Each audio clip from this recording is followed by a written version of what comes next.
Hey everyone, and welcome to RUBIN'S Mind Lab, where we break down the latest research into what it really means. Ever wonder how your brain makes sense of all the sights and sounds around you?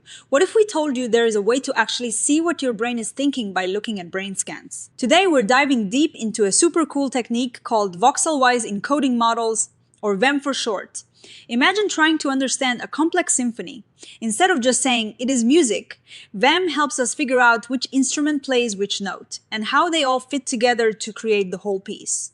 That's essentially what VEM does for our brains. Scientists want to know how our brains take in information from the world, like seeing a movie or hearing a story and turn it into thoughts, feelings, and actions. Traditional methods are pretty good at finding out which parts of the brain are active, but they don't tell us what specifically those parts are representing. Are two brain areas lighting up for the same reason? Or are they processing completely different things? That's where VEM comes in. Think of VEM like building a predictor. Researchers create different feature spaces based on what is happening in a stimulus. For example, if you are watching a movie, feature spaces could represent things like the amount of motion on screen, or the types of objects and actions you are seeing.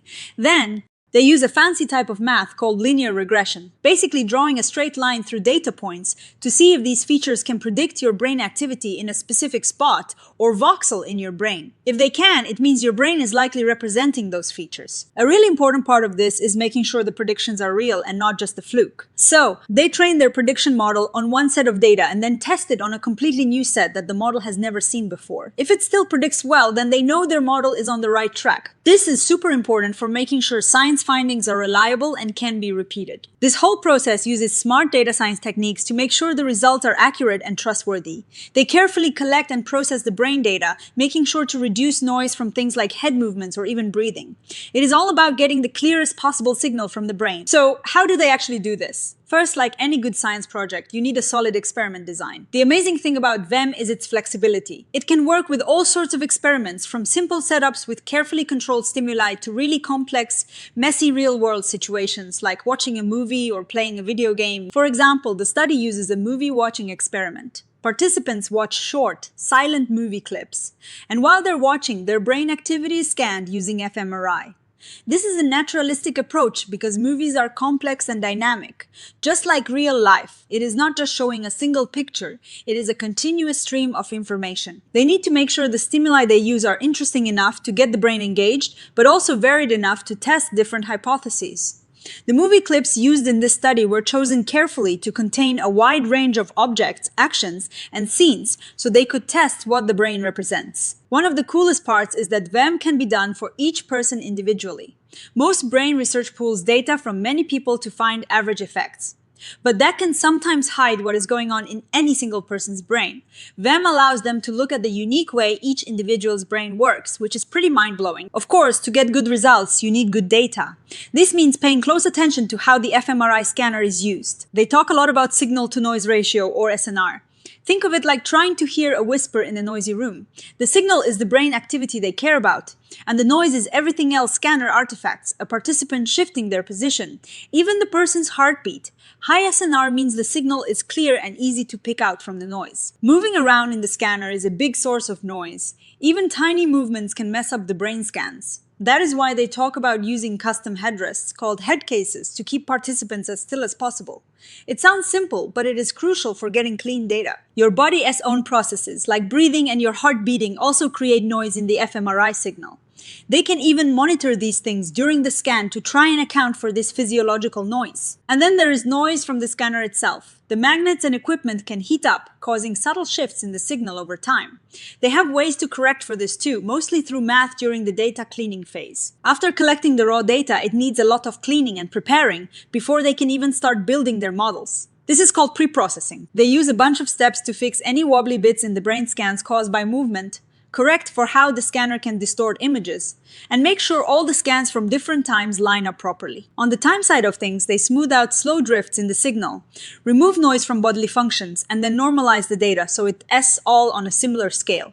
It's a bit like tuning an instrument before you start playing a song. Now, for the really creative part, creating those feature spaces we talked about, this is where they translate the movie content into a format the brain models can understand. They categorize these feature spaces into three main types. First, human-derived, where people go through the movie frames and label things like person, car, or building. This is like creating a dictionary for the movie. Second, model-derived here. They use existing computational models. For example, their SM model that analyzes how visual information like motion and edges changes over time in a scene. This represents a specific theory about how early visual areas might process information. Third, machine-derived. This is where they use powerful artificial intelligence tools, like deep learning networks, which have learned to recognize patterns in images or text from massive amounts of data. These networks can extract incredibly complex features from the movie. The really neat thing is that VEM can combine all these different types of feature spaces, so they can test hypotheses about low-level visual features, semantic object categories, and even more abstract concepts all at the same time. With the feature spaces ready, it is time to estimate the actual encoding models. This is where the math really comes in, trying to find the best way to link those film features to the brain activity. Because they have so many features and the data can be noisy, they can't just use simple math, they use something called regularized linear regression. Imagine you have a bunch of ingredients and you want to bake a cake. Regularization is like a recipe constraint that stops you from adding too much of one ingredient or focusing too much on tiny details that don't really matter for the overall taste. It helps prevent the model from getting too focused on the noise in the data. To find the best recipe or settings for their regularized models, they use cross-validation. This is where they split the data, train the model with different settings, and see which settings give the best predictions on data the model hasn't seen during training. It's a way to tune the model for the best performance. Once the models are built, they need to be evaluated. This is crucial for making sure the findings are real. They measure how well their models can predict brain activity in that independent test set.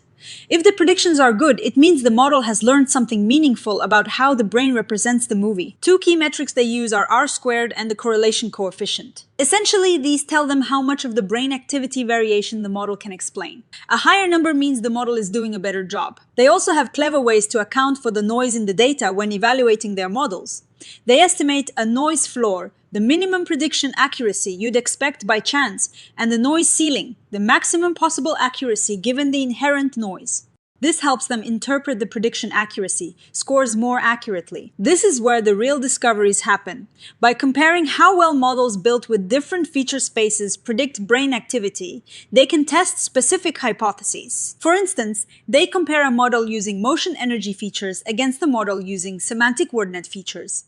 If the motion energy model predicts better in early visual areas, it suggests those areas represent low-level visual information.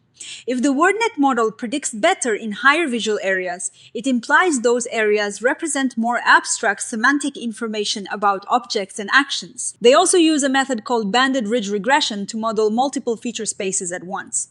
This allows them to see how much each type of feature contributes to predicting brain activity when all are considered together. It's like figuring out how each instrument in the orchestra contributes to the overall sound. The final step is interpreting what the models have found. Each voxel, that tiny cube of brain tissue, has a set of weights associated with it. These weights tell us how much each feature from the feature space influences the prediction of brain activity in that specific voxel. If a weight is positive, it means that feature makes the predicted brain activity go up. If it is negative, the feature makes it go down. They can visualize these weights on a graph that represents the relationships between words and concepts, like WordNet. This allows them to see which concepts strongly activate or suppress activity in a particular voxel. For example, one voxel might be strongly tuned to locations and events, while another is tuned to animate objects and their actions. This shows incredible fine-grained detail about how the brain represents information. To get a bigger picture, they create functional maps of the brain. Since they have hundreds of features, they can't just show all the weights directly. So they often use a technique called principal component analysis, or PCA. It's as a way to boil down a lot of information into a few key patterns. Think of it like summarizing a whole book into a few main themes. They can then map these themes onto the brain to see how different conceptual representations are organized. They've also developed a method called model connectivity, or MC. This looks at how similar the encoding models are across different parts of the brain.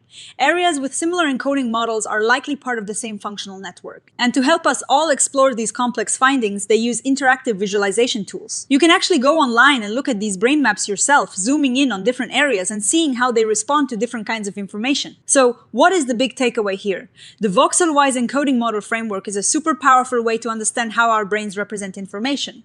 It moves beyond just asking where in the brain things happen to asking what is happening there. It is flexible enough to handle almost any experiment, from simple labs to watching movies. It uses prediction accuracy on unseen data to rigorously test hypotheses, making findings more trustworthy. It employs advanced data science techniques to minimize errors and increase reliability. It can be used to study each person's brain uniquely, revealing individual differences. This approach gives us incredibly detailed maps of how the brain processes everything from basic visual motion to complex semantic concepts. It really opens up a window into the mind. For me, what is truly exciting is how this research moves us closer to understanding the brain, not just as a collection of boxes, but as a dynamic system that reconstructs and represents the world in incredibly sophisticated ways. The ability to test hypotheses about specific features and see them confirmed by predicting brain activity is revolutionary. It's a strong testament to the power of combining neuroscience with data science. Of course, no study is perfect. While VEM is incredibly powerful, the complexity of naturalistic stimuli means that disentangling every single contributing factor can still be a challenge.